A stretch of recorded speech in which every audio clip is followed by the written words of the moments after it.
Bonjour à tous, voici l'essentiel de l'actualité nationale. L'ex-président ivoirien Laurent Gbagbo et Charles Blé Goudé peuvent désormais rentrer quand ils le souhaitent. L'État prendra en charge les frais de retour de Laurent Gbagbo et de sa famille. C'est ce qu'a déclaré le président de la République. Alassane Ouattara l'a dit lors du Conseil des ministres de ce mercredi. Une décision saluée par la classe politique et les populations qui ont exprimé leur ressenti au micro d'Alexis Ouedraogo. L'annonce intervient une semaine après l'acquittement de l'ancien président Laurent Gbagbo et Charles Blé Goudé jugés pour crimes contre l'humanité par la CPI. Ils sont libres de rentrer en Côte d'Ivoire quand ils le souhaitent. Les frais de voyage de M. Laurent Gbagbo ainsi que ceux des membres de sa famille seront pris en charge par l'État de Côte d'Ivoire. Une annonce aussitôt saluée par les populations qui y voient un véritable coup d'accélérateur au processus de réconciliation nationale engagé dans le pays. Aujourd'hui, s'il y a quelque chose dont les Ivoiriens ont vraiment besoin, je pense bien que c'est de la réconciliation. Alors moi, je dirais que c'est une très bonne initiative qui vraiment va arranger toute la population ivoirienne. Pour ma part, c'est une très bonne décision, étant donné qu'il représente le père de tous les Ivoiriens. C'est tout à fait normal de rapprocher tous les enfants autour de la table et voir dans quelle mesure orienter le développement. Donc c'est une bonne initiative. La décision du président est salutaire parce que pour moi, ça va renforcer plus ou moins cette solidarité-là dont on parle, dont le président parle dans son programme. Ça va penser aussi à consolider la paix entre les Ivoiriens et ça va contribuer à réconcilier la Côte d'Ivoire véritablement. Et avec les populations, l'opposition ivoirienne, le professeur Georges Armand Ougna, président de la plateforme EDS et député de Yopougon, salue la mesure. Je dois dire que cette annonce me réjouit et je salue cette annonce qui va véritablement dans le sens de la réconciliation nationale à laquelle aspire profondément le peuple de Côte d'Ivoire. Le président Laurent Gbagbo et le ministre Charles Blé Goudé sont des Ivoiriens, quoi de plus normal qu'ils rentrent chez eux et qui plus est acquittés définitivement par la Cour pénale internationale. C'est tout à fait normal, je salue cette décision. Au RHDP, l'on ne s'étonne pas de cette annonce. Le parti est depuis longtemps résolu à consolider le climat de paix dans le pays. Le président Alassane Ouattara a toujours fait preuve de grandeur d'esprit.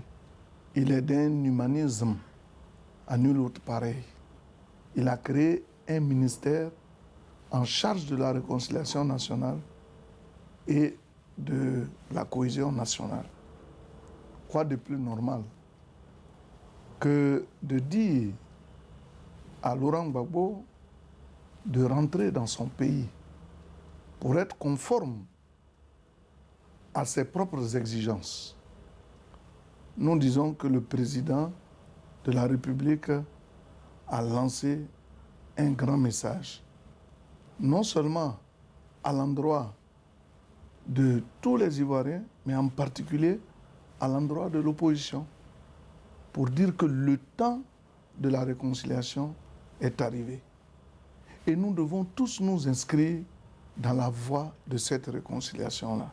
Fin 2020, toujours dans la droite ligne de ce processus de réconciliation, les autorités ivoiriennes avaient déjà octroyé à l'ancien président deux passeports, un ordinaire et l'autre diplomatique. Et c'est dans un climat de paix qu'on peut entrevoir le développement. Et le développement passe par le travail. Celui des ministres sera suivi de près. Le président de la République souhaite en effet que l'action gouvernementale prenne en compte les aspirations des populations. Adama Kone nous en parle. Lendemain de week-end pascal, un vent nouveau souffle au palais présidentiel. La messe est dite sur la mission du nouveau gouvernement. L'équipe Patrick Achi doit retrousser les manches et pour cause. Le gouvernement dont j'ai l'honneur de coordonner l'action sous votre haute autorité sera un gouvernement de mission et un gouvernement de combat. Et pour aller à ce combat, celui du développement, le président Alassane Ouattara donne l'allure à adopter. Je vous demande de travailler en équipe, de faire preuve d'une grande humilité et d'être au contact des populations afin de mieux les servir. Mesurant la charge de ces conseils qui sonnent comme un rappel à la rigueur, Patrick Achi entend prendre le taureau par les cornes et mener la cadence. J'exigerai de chacune et de chacun des membres de ce gouvernement le meilleur, en les amenant moi-même à toujours pousser à l'extrême l'expression de leur talent. Le 10 ans, le Premier ministre a en mémoire l'obligation de résultat attendue par le chef de l'État, qui d'ailleurs, fidèle à l'exigence de qualité, compte suivre personnellement l'action gouvernementale. Je vous demande, Monsieur le Premier ministre, de me produire régulièrement un document d'évaluation du travail des différents membres du gouvernement.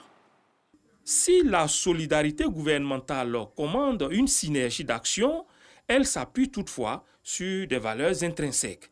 Le destin est individuel. Ce document permettra de suivre l'action gouvernementale et de juger individuellement chacun des ministres. Le top départ est ainsi donné. Chaque membre du gouvernement est du coup au pied du mur, la truelle à la main, prêt à bâtir la Côte d'Ivoire. Voilà, c'est la fin de ce point de l'actualité. Merci à toutes et à tous de votre attention. On se retrouve à 7h. Et ce sera